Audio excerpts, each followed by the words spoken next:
That was a nuclear detonation. As you saw, the damage from an explosion of that type is incredible.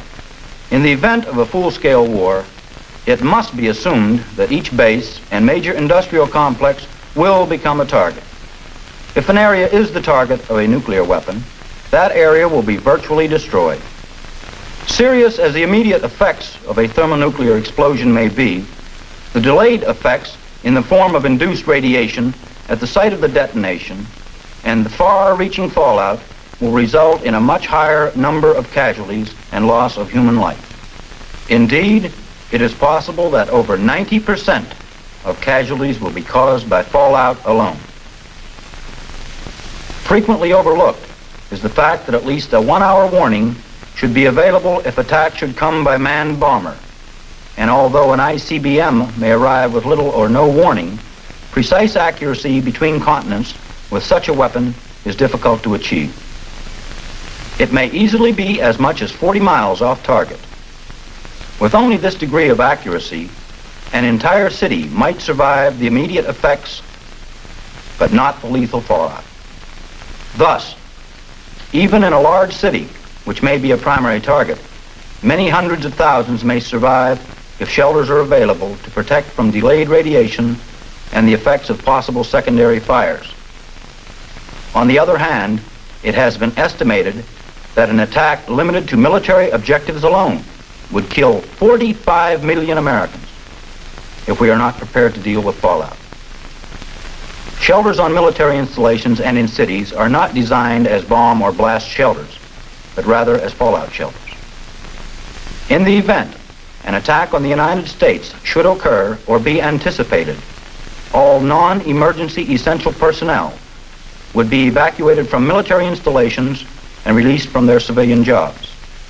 This means simply that personnel who have no immediate responsibility will be free to leave the area under the supervision of the local civil defense director. Essential personnel, such as military, firemen, police, civil defense workers, and so forth, will be the only people who remain. All available communications will be used to notify people, such as sirens, telephones, word of mouth, and in the case of military installations, alert systems. Evacuation will allow you sufficient time to reach your home or shelter area. Fallout is minute radioactive particles resulting from the detonation of a nuclear weapon. Something like this model. It is nothing more than debris, such as dust, dirt, or parts of the vaporized casing of the weapon, which has become highly radioactive when the weapon is detonated. Should the particle lose its radioactivity, it becomes as harmless as any other piece of dirt. These radioactive particles would drift with the winds, settling over a large area. Wind is fallout's only means of transportation, and it can travel only as fast as the winds can carry it. Subsequently, should a detonation take place 150 miles from your area, and the winds be blowing 30 miles per hour in your direction, fallout would reach you in approximately 5 hours. Your prime concern now should be to find shelter. You must expect to remain in a shelter for a period of up to 2 weeks. Should a public shelter exist in your town or city, be prepared to use it.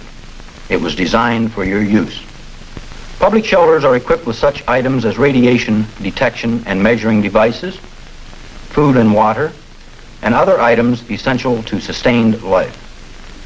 If a public shelter does not exist, you must be prepared to take action on your own to provide shelter for you and your family. An average home is not considered a good fallout shelter, but if this same home has a basement, it can be converted into a shelter rapidly and cheaply, one which will prove most adequate. When a building is surrounded by fallout, the radiation moves in a straight path from the emitting particles of radioactive debris. Your greatest protection is provided by shielding. As you can see from this drawing, not much shielding is between an individual on either the first or the second floor and the radioactive particles. The safest place on either the first or second floor is the center of the building. But by using the basement, Sufficient shielding can be placed between you and the source of radiation to allow you to survive. You can improve on the safety of the basement with very little effort. This can be done by adding a lean-to affair against one wall made of planks, plywood, or any material available. The object is to place as much material between you and the fallout as possible. Your local civil defense authorities can furnish you with booklets that will give you many ideas on types of home shelters. After construction of this lean-to, you can add other materials such as sandbags, bricks, wood, or any other material available. Once you enter the shelter, do not leave it except when absolutely necessary.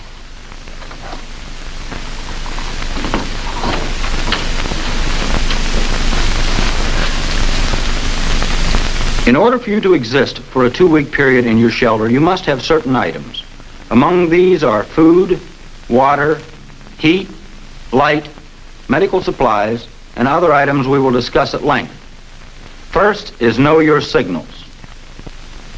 A 3 to 5 minute steady blast on a siren means an attack against the United States is expected. This is a yellow alert. This is the time to prepare. A wailing or warbling siren means an attack against the United States is imminent or underway. This is a red alert. Take shelter. Next is cooking, heating, and lighting. As soon as an attack against the United States occurs, all power and light companies will shut down to prevent ruptured gas and electric lines causing secondary fires over an extremely wide area, should your city become a target. Therefore, you must be prepared to operate with no commercial power. Have available such items as extra candles and matches, flashlights, oil or wood-burning stoves, and an adequate supply of fuel. Remember to provide adequate ventilation for stoves of this nature. A hand blower is a good item for this purpose. Next is food and water. You must have a 2-week supply of food and water. 10,000 calories will be adequate for an adult during an inactive 2-week period. Select familiar foods and foods that will last for months without refrigeration and can be served without cooking. Suggestions: canned meats, fish, poultry, beans, peas, and fruit, cereal and tinned baked goods, cheese spreads, peanut butter and jellies, crackers, also evaporated or dried milk. Pick cans and packages of a size suitable to your family's needs for one meal. This prevents spoilage and offers you greater variety. Keep all foods in their original containers. Those that do not come in cans should be wrapped and tape sealed in plastic bags. Write the date of purchase on cans or packages and use the oldest purchases first. After a nuclear attack, food stored indoors should be safe to eat. That is especially true of food in freezers and refrigerators, which of course should be eaten first. Eat all perishable foods first, since gas and electricity will normally be cut off. Food is still edible even when moldy. Sour milk is usable. Fruits and vegetables with rotten spots cut out are safe to eat. If they have been exposed to fallout, wipe, wash, and peel them, disposing of wash water outside the shelter. Throw out canned foods if bubbles appear in the juices, even though they smell all right. In an emergency, most canned and packaged animal foods can be eaten without harm. Water is more vital than food. Humans can live on a quart of water or other fluids a day, but an allowance of a gallon is far more comfortable, especially in a warm shelter. Store water in 5-gallon or larger containers to conserve space. If you use small glass containers, seal them well and pack them with newspapers or wadding to prevent breakage. Some may want to test their stored water for smell and taste every 3 months, but it's not necessary for health. Odorous as it might become, it will still be usable in an emergency. Announcements on your radio may tell you whether local water supplies are safe. If they are not, you can conserve a considerable safe water supply in your house by using the water in your hot water tank and the water in the flush tank of your toilet. Unless authorities have pronounced it safe, try to avoid using water from outside the house or from open sources, such as lakes or reservoirs, after the attack, without purifying it.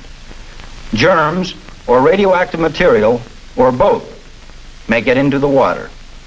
Purifying water with iodine or household bleach will destroy the germs. Radiation in itself does not affect water. It is only if the radioactive particles themselves get into the water that the water becomes dangerous. There are effective ways to decontaminate water containing radioactive particles. The particles can be removed by the simple filter process with cloth or paper, or by running the water through one of the devices that are sold to soften water for home use. The next essential shelter item is a radio. Each shelter should possess a radio that does not depend on a commercial source of power. A battery-operated radio is suggested. This will be your only contact with the outside world, your only contact with civil defense. Not only will a radio keep you posted on everything you need to know, it will also aid in keeping peace of mind. Your Conrad stations at 640 and 1240 are marked on your radio dial. Dial this frequency during the emergency and do not move your dial. Should the voice fade from your radio, do not change the dial. Conrad has switched to a different transmitter to prevent enemy missiles or bombers from getting a fix on a particular transmitter. The announcer will return to your station within a few minutes. When it comes time to evacuate your area after the fallout has decayed sufficiently, this is the way you will receive your instructions. A radio is very essential to any shelter operation. Another essential item is a first aid kit. A first aid kit containing such items as bandages, iodine, antibiotics, aspirin, tranquilizers, and sleeping pills is very necessary. People will be injured in the shelter the same way they are anywhere else. Each individual in a family should be familiar with the contents of the first aid kit and have a working knowledge of basic first aid techniques. Tranquilizers and sleeping pills should be kept available. Adequate sedation and tranquilization may change a 2-week restriction in a shelter from an impossible situation into one that is least tolerable. Children should be kept as quiet as possible. Using sleeping pills for the first few days will help the children adjust to this peculiar situation. One of the most important items in any shelter is recreation and morale supplies. Recreation in a cramped shelter is important to both physical and mental health. It is strongly recommended that such items as reading material, consisting of books and magazines, be available. The Bible might be the most important book you could take with you. Games and toys should be made available for the children. Games that require concentration will keep the children interested for hours. For the adult, don't forget toilet articles. For the ladies, take along lipstick and makeup. Not only will it lift your spirits, but Dad's as well.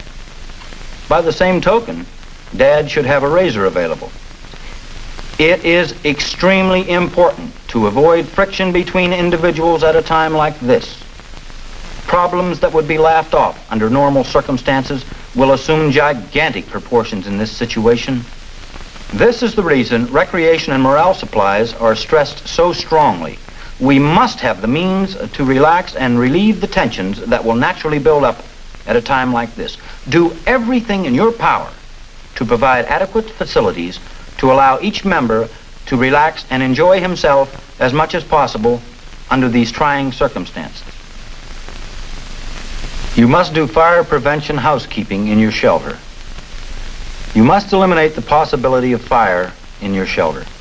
You will, in all likelihood, have open flames burning. Do not have fluttery curtains or oily rags around. Check your shelter frequently to avoid building up trash that might ignite spontaneously. In simple language, keep it clean and neat. Sanitation plans and equipment. It is extremely important to make adequate plans to dispose of human waste in your shelter. This can best be accomplished by use of chemical toilets. Chemical toilets can be procured through commercial sources at a reasonable cost and will serve the purpose most adequately. You can get by without toilets by using plastic bags or pails, but remember, you must remove this human waste from your shelter immediately to prevent the possibility of disease. This means you must on occasion leave your shelter and go outside. But while you have been outside, you have picked up radioactive debris on your shoes and clothing.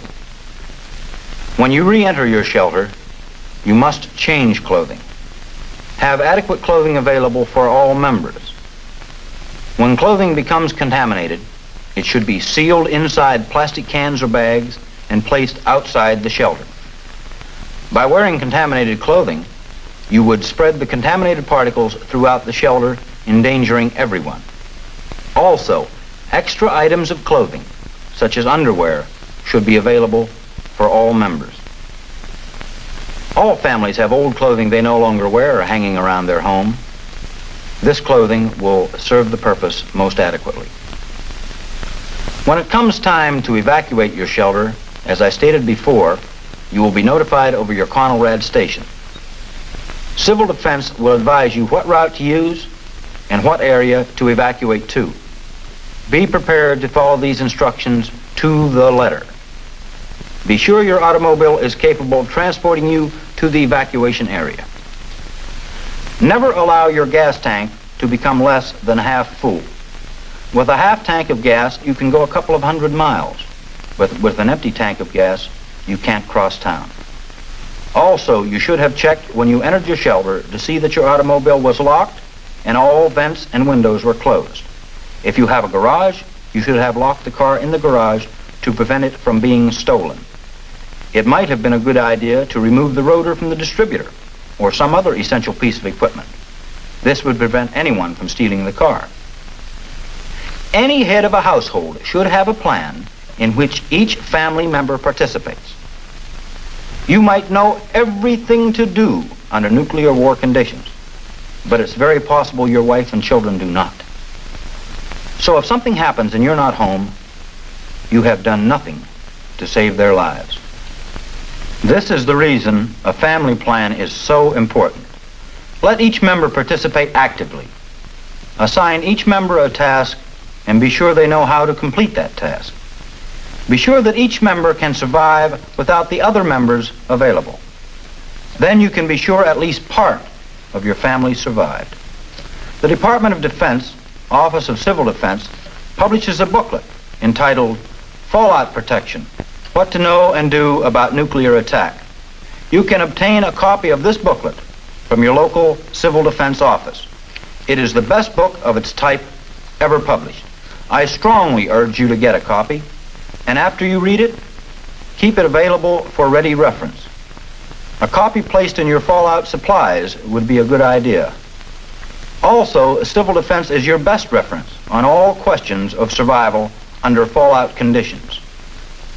Should any questions arise in your mind, contact your local Civil Defense office. They will answer any questions you might have, and in addition, advise you on correct procedures under any emergency situation. This, then, is basically how to survive under fallout conditions. There is no secret to survival. If you follow these simple instructions I have laid down and the advice you receive from Civil Defense, you can survive. 90% of survival under any situation is common sense.